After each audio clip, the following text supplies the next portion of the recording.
Hi everyone, and welcome to the video lecture Overview of Community Corrections. During this lecture, we'll talk about the purpose and the goals of community corrections, as well as the main types. And we'll end with the discussion about the not in my backyard, or NIMBY syndrome, that's discussed in your text. Your textbook describes the purposes of community corrections as a way to provide sentencing options in lieu of actually incarcerating the individual in a state institution. This is a pretty broad and descriptive definition because it tells us that community corrections is essentially anything other than prison or jail. Anything that keeps the person in the community and out of prison or jail. Now there's 4 kinds of goals that are listed for community corrections. Number 1 is community correction offender reintegration. When I say reintegration, I'm talking about putting the offender back into the community and reintegrating them into a productive pro-social life within that community. This is particularly important for parolees because they've been taken out of the community while they're incarcerated, but it can also be important for individuals that never leave the community in the first place because oftentimes lacks a pro-social environment to begin with before they commit the crime. So even if they remain in the community the whole time, we want to assist them to develop community ties and integrate into a pro-social network. Number 2 is fostering offender rehabilitation. By rehabilitation, I'm talking about anything that improves the offender's quality of life and their chances of continuing on in life without committing another offense.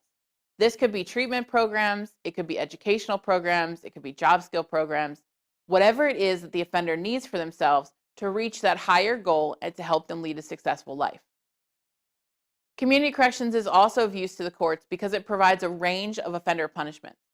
Community corrections is not a one-shot, if you mess up, then you're out into prison.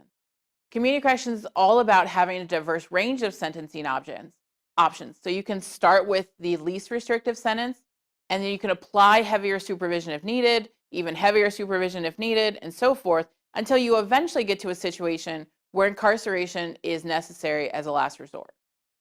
The last goal of community corrections is to heighten offender accountability. So we want to see offenders take accountability for their actions, see responsibility for what they've done in the past, and also take responsibility for where their life is going in the future. By helping doing them this with some of the other goals in conjunction, we can help them maintain accountability throughout the rest of their life. I want for you to spend a few minutes considering each goal and brainstorming things that community corrections can do to an offender or do for an offender that would fulfill each goal. Go ahead and pause the video here and brainstorm a list. What can the community corrections system do to encourage reintegration, rehabilitation, and offender accountability in such a way that it provides a range of punishments? So go ahead and pause. Okay, now that you have your list ready, let's go through some ideas. When I look at this list and see reintegration, I think of social education and support. Things like family counseling, social skills classes, things that help the offender improve their interaction skills and their social bonds. Rehabilitation, I see things like education and vocational programs. If you want an offender to be a successful member of the community, things like receiving their high school diploma, having a job, and becoming educated will help them achieve success and reduce their risk for recidivism. As a community corrections agency, we can help them find and secure employment by giving them important job skills like how to build a resume, how to interview for a job, as well as helping them search for job openings and then ensuring that they complete those job applications. I also think of services like counseling. Therapy is a great option here because it can help them work on skills they need to be successful, like positive coping, dealing with mental illness or emotional trauma, etc. Really, anything you can think of here to improve their quality of life is going to hopefully also improve their choices in the future. As for the alternative range of punishments, the important thing is that you want a continuum. You need multiple options so that you don't have a situation where someone messes up once and they're sent back to prison or jail and it's done. Maybe this offender requires some extra assistance. So we're not only going to have an alternative range of punishments, but also an alternative range of support. So let's say we provide someone with counseling, and then it still doesn't seem to be working or they're still at high risk for reoffending. We try to figure out what we can add on to that person's supervision to help reduce their offending risk. So maybe for this person, we need to do inpatient counseling for a while instead of doing outpatient counseling a few times a week. Whatever it is, the goal is to ensure that the offenders are getting help, but they're given as much freedom as possible so that we can reintegrate them back into the community. Finally, accountability. A lot of that comes into play with the relationship between the offender and the officer. Something we see increasingly in the United States is the use of victim-offender mediation. This is when the offender and the victim sit down together and discuss the crime. The victim can explain how the crime impacted them, and the offender can explain the reasons for their choices and how they see themselves moving forward. This is something that can promote offender accountability and can also promote reintegration. In fact, a lot of these suggestions are not distinct. Many of these overlap and can help community supervision achieve multiple goals. Hopefully from this brainstorming session, you've got a good idea of what community corrections agencies can do to achieve these 4 goals. I also encourage you to check out your textbook, as it provides a list of community corrections functions that describe some of the things community correction agencies do to assist offenders in more detail. Now, I've talked a little bit about this previously, but I do want to revisit this idea of perceptions of community corrections because it has a significant effect on our community corrections programs. Part of the challenge of community corrections is that it attempts to fulfill 2 different functions. On one hand, we want to protect society, but on the other, we want to help the offender by offering rehabilitation programs and reentry services. Now, ideally, these goals should work together. If I can successfully rehabilitate the offender, then they can go on to be a productive member of society and they can improve community safety. However, there's a lot of distrust of a system that's very rehabilitation focused. As we'll talk about throughout this course, there's a strong emphasis on punishment in the American criminal justice system. People want to see offenders punished for their actions, but community corrections and rehabilitation punishments are often perceived as less severe and are therefore considered to be lighter on the offender. So even though these 2 goals are working together, oftentimes they're perceived as opposing one another. Another issue about community corrections that we'll talk about extensively is the concern over public safety. Picturing an offender behind prison walls is much more comforting than picturing an offender living in the house next door to you. And unfortunately, there are cases where offenders in community corrections programs do commit criminal acts, even violent ones, against other community members. That can be a considerable challenge for community agencies because the community blowback from these type of events, even though they're relatively rare, can put a lot of pressure on public officials to close programs or otherwise restrict offender access to the community. The last factor that comes into play with community reactions relates to the public's misunderstanding about what the prison population actually looks like. Most people think that people who go to prison are extremely violent and they're extremely likely to reoffend. If you actually look at our prison data, what you see is that the war on drugs has led to a high rate of incarceration of nonviolent drug-related offenders. We also know that treatment programs in prison do work, even with populations like sex offenders, an offender type that most people don't think is able to change at all. Empirical research supports the ability of certain treatment programs in reducing risk and increasing public safety. So even though offenders don't fit into that profile, the community's members think they do, the community members will still react to the offenders as though they fit that profile. And that's a huge challenge for community correction. Now that we've discussed the broad goal of all community corrections programs, I want to talk to you about some specific options within community corrections. You're going to have a whole semester on probation and parole, so I want to focus on some of the other options, which include electronic monitoring, day reporting centers, and halfway houses. This isn't an all-inclusive list. There are a whole bunch of other programs out there, but these are 3 that are commonly used in community correction programs. So I think it's helpful for you to learn more about them. Now, keep in mind that all of these options are not exclusive either. An offender can be on probation while living at a halfway house, or someone on parole can be managed electronically. So community supervision officers may purposely layer these different options together in order to allow for the right mix of public safety and rehabilitation with each individual offender. One of the community supervision techniques that's gained a lot of popularity in recent decades is electronic monitoring. You can see this in the movies all the time, usually with someone wearing an ankle bracelet. Now, there are 3 types of electronic monitoring. The first is called a continuously signaling system. This is a monitoring system where an offender wears an ankle monitor, just like you see in the movies. But the ankle monitor is sending out a signal looking for a specific radio receiver, essentially a home base. The monitor will keep pinging the base at all times. And if the base receives the signal from the ankle monitor, then it tells the base, yes, okay, the person is here, the ankle monitor is nearby, we're good to go. Now, if the ankle monitor goes beyond a certain distance from the home base, it'll still send out that frequency signal, but the base unit won't register it. The base will then report an alarm saying the ankle monitor has left the area where the base is sitting. Continuous monitoring systems are usually used for home confinement and also patrolling curfew. The second type of electronic monitoring, and probably the least used today, is a programmed contact system. These are actually phone call systems where a computer program will randomly dial you at random intervals, and then the offender has to answer the phone. Programmed contact systems can use voice print technology to confirm that it's actually the offender on the phone and not someone just picking up for them. If the offender is not home to answer the phone, or if someone else other than the offender answers and attempts to provide a voice confirmation, then an alert is sent to the supervision agency indicating that the offender is not home. The last type of electronic monitoring, and probably the most commonly used technique in today's supervision agencies, is the GPS system. GPS uses satellite technology to monitor the ankle monitor's location at all times. Since both of the other types of electronic monitoring were specific to a home base or a home phone, GPS systems are stronger in that they can track an offender's movement around the entire world. Now, there are a couple different kinds of GPS systems. One of the most common is the active GPS, meaning that the offender's location is constantly being tracked by the ankle monitor.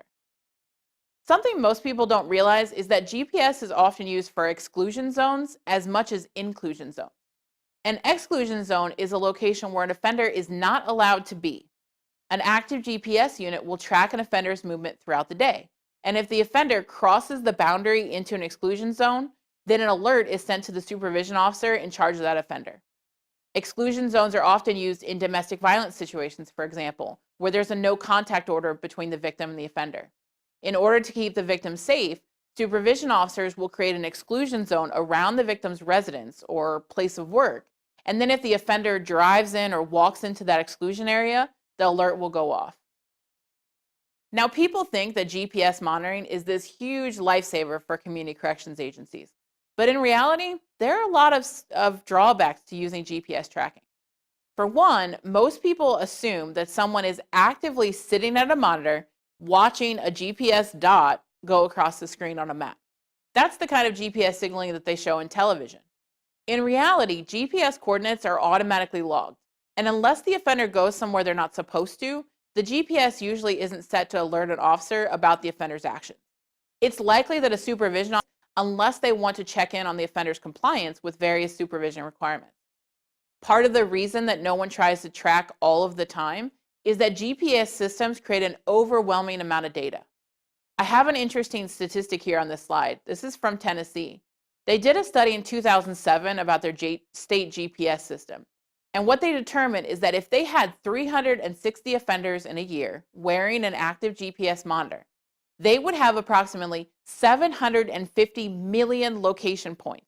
750 million location points. That's incredible. The amount of time it would take to review those 750 million locations would be more than the full year of supervision. GPS monitoring can also cause officers a bit of a headache in terms of false alert issues. For example, consider the potential for interference with GPS signals. I have problems with my satellite radio going off all the time at certain intersections in Tyler because the radio stations are right by the intersection and the giant antennas always block my radio antenna from getting signal. Now imagine that I'm wearing an ankle monitor that's supposed to be communicating via satellite and I go past the same radio station. I'm just driving along and all of a sudden my ankle monitor starts going off because the signal turns off and it alerts my supervision officer that I'm on the run. Supervision officers also talk about having to go out and replace ankle monitor batteries, the replacing malfunctioning units, etc., quite often as well. Because of these issues, GPS isn't the lifesaver that people think it is, but it does have benefits. Electronic monitoring is not successful in preventing crime, though. Let's be clear with that. There is nothing that stops an offender from going into some place that they're not supposed to, even though the supervision officer may receive an alert when they do. And there's absolutely nothing to stop them from going into a perfectly legitimate place, like a fast food restaurant, and then committing a robbery. There's nothing that an ankle monitor can do to actually stop the crime. What it's going to be very helpful for is checking in with your offender to ensure that they remain in compliance with their supervision requirements. You can check the offender's location, so you can confirm, did they get home by curfew? Did they go to work like they were supposed to? Did they visit the treatment center like they were required to, etc. I've also heard of electronic monitoring actually excluding a person as a crime suspect. One of the parole officers I interviewed in Nebraska explained that he used the GPS location points from a convicted sex offender's monitor to establish the offender's alibi during a sexual assault that occurred in the same town. So GPS is not the end-all be-all for supervision needs, but it does have its uses. It just has to be used cautiously and effectively in a way to make sure that we're not wasting time and money on these programs. One of the community corrections options that you don't hear about as often as electronic monitoring is day reporting centers. A lot of places were having problems with defendants getting out of court and then coming back after they've been released on bail. In many cases, the failure to appear was due to treatment issues, employment, or transportation problems. And so what developed were what we call these day reporting centers. At a day reporting center, offenders are required to physically go to the center on a daily basis. And usually, unless there's a different reason, they'll stay there for most of the day. The day reporting center will contain a variety of services intended to facilitate rehabilitation, even before the court hearing has occurred. For example, they may hold job training workshops, interviewing skill classes, counseling services, etc. They also usually have some type of anonymous groups like AA and NA available for individuals with substance abuse concerns. Now, day reporting centers may also actually have contracts with probation and parole agencies to provide office space for supervision officers so that an offender can go to a day reporting center, participate in counseling, receive job training, and also meet with their probation or parole agency, all in one location with no additional transportation required. Research finds that if offenders participate in a day reporting center, they report reduced drug use and reduced recidivism rates, meaning that they reoffend less often than those offenders who don't participate in a day reporting center. Day reporting centers have also been shown to be advantageous for offenders who have not yet been convicted because it increases the chances that these individuals will return to court successfully for their hearing and their trial. Another option similar to a day reporting center is a halfway house. Halfway houses may offer many of the same services as the day reporting centers, but they also require the offenders to stay overnight. Thus, halfway houses are considered halfway between incarceration and community release. They provide the structure, housing, and treatment services that can be available in a jail or a prison, but they also provide the advantages of a community setting, meaning that the offenders can leave during the day to go to work, visit their families, attend school, etc. Then the offenders come back at night and stay at the halfway house overnight. Empirical research done on halfway houses suggests that they have a very positive effect for offenders who were incarcerated.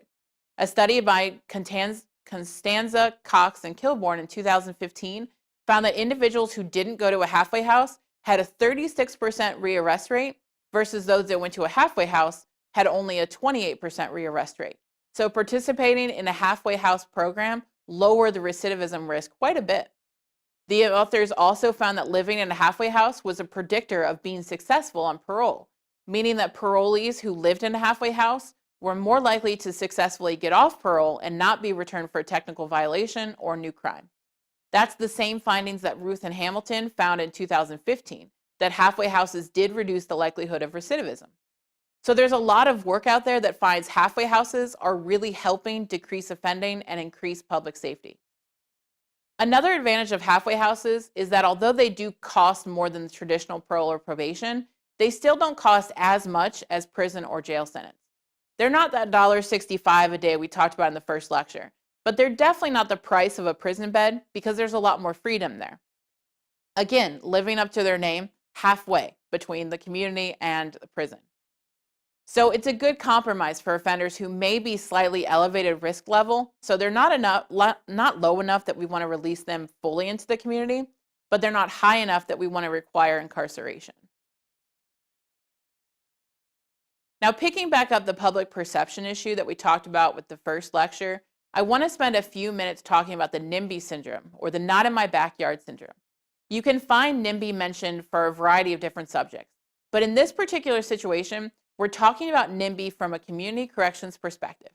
In this situation, NIMBY refers to the belief that community corrections are important, but shouldn't be located nearby. That's the not in my backyard point. People recognize that these treatment programs are helpful, but they don't want them situated in their residential location. They want them in somebody else's area. Here I have a couple examples of NIMBY syndrome in the media. This is an article that was talking about an abandoned building in a community that was being restored as a halfway house for homeless parolees. When they first started doing construction, the community was really excited. We're going to get rid of the abandoned building. We're going to increase housing prices. Excellent. Then they found out that they were going to put offenders on parole into this building. You can see from the title of the article, which is literally called "A Welcome Mat Withdrawn," there was a definite change in how the community felt about this building. Now, I thought this was a really interesting quote from this article. One of the individuals interviewed said that the halfway house was going to be near a school, and the person said, and it was quoted, quote, "These children, junior high school, they're very impressionable. They don't need this in front of them. The last thing they see going to school, the first thing they see coming out of school, I mean, it robs them of their innocence." Now, how powerful is this quote? Equating seeing an offender with ruining a childhood. Those are very powerful words used to describe something that should be relatively benign, looking at someone living in a halfway house on the way to school and back. But it really highlights the strong feelings against it. It was yay for property values until we found out it was offenders, and then it was no way. Here I have a few examples of the NIMBY syndrome that students in previous semesters have found in the news. This one is interesting because it was describing a planning commission that denied a halfway house request. In the article, it explained that residents and nearby business owners packed a city council meeting, a neighborhood meeting, a county commissioner meeting, and then two commissioner meetings, planning commissioner meetings, because they were so vocal about being in opposition to the halfway house. The community was concerned that the proposal was dangerous and a surefire way to see property values plummet. I don't know when the last time any of you went to a city council meeting, but usually those are not jam-packed. So the fact that they had 5 different meetings and they were all jam-packed with people saying, "I don't want this in the neighborhood," tells you how strongly that community felt about it. Here's another one that highlights the public safety concerns. This was an opinion article, and the author was protesting a halfway house that would be opening in her neighborhood. She said, quote, "I understand that these people need to get their feet on the ground, but there has to be a better place for this situation. No good can come from 5 ex-cons living under one roof. I refuse to be a guinea pig for this crazy experiment." Again, really strong feelings here, right? This is definitely someone who believes her personal safety is in danger because of the fact that we're putting these ex-cons together. This type of reaction goes back to people not understanding the realities of community corrections and treatment. People think that once a con, always a con. We know that we can rehabilitate offenders. We can reintegrate them, and we can give them the tools to be successful in the community. But we have to have the community willing to help. This kind of attitude is definitely a challenge for halfway houses because it makes them very difficult to be established within a community. It's also a challenge for people who move into the halfway house because now they have neighbors who look at them like that, like they're dangerous. That's going to really negatively impact community reintegration. The last one I want to show you has the same theme: dangerous halfway house, decreased public safety. What I love is this quote: "I don't believe that the proper neighborhood for this sort of house to be in. There are plenty of neighborhoods where no children live, and I believe this would be better suitable." Okay, I for one would like to ask her, where does she think there's a neighborhood with absolutely no kids? Because unless you're looking at a retirement home, I don't think you're going to have very many no-kid neighborhoods. But again, it shows this feeling: if you're putting offenders into my neighborhood, inherently me and my children are in danger. And that's definitely something we see over and over with NIMBY and community corrections. All right, well, this concludes the overview of community corrections video lecture. Thanks for watching.